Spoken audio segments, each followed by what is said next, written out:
A ver, me dedico al freestyle, que no es nada preparado, y voy a pedir palabras de Navidad y quien me quiera dar palabras que levante la mano.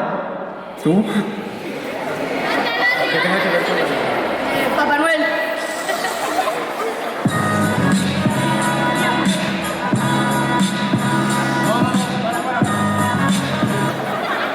Papá Noel. ¿Papá Noel? Reno. ¿Reno? Los Reyes Magos. Hombre, pero Reyes Magos, Papá Noel. Un caballo.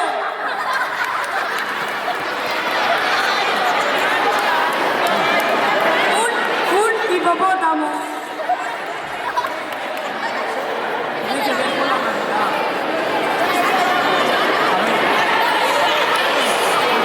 Felices fiestas y que te traigan muchas chuches, pero que no tengas canas. Es una palabra. ¡Reyes Magos! ¡Feliz Navidad! ¡Regalo! Amor, feliz Navidad y Papá Noel. Vale, ya está. Sí.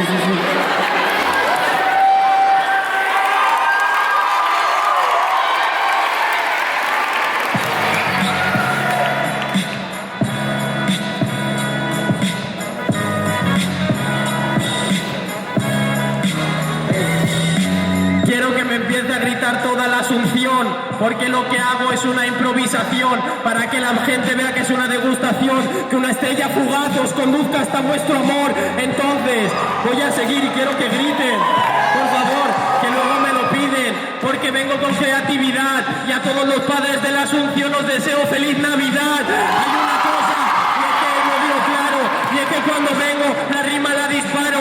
En Navidad no tenéis que ser malos, porque si no, Papá Noel no os va a traer ni un regalo. Y quiero que siga. Y hay una cosa, a las multinacionales hay que hacerle un desprecio, que siempre que en Navidad no tienen que subir los precios. Y vamos y sigo. Y cuando vengo no dejo a nadie solo. Así que con esto acabo y no dejo a nadie solo.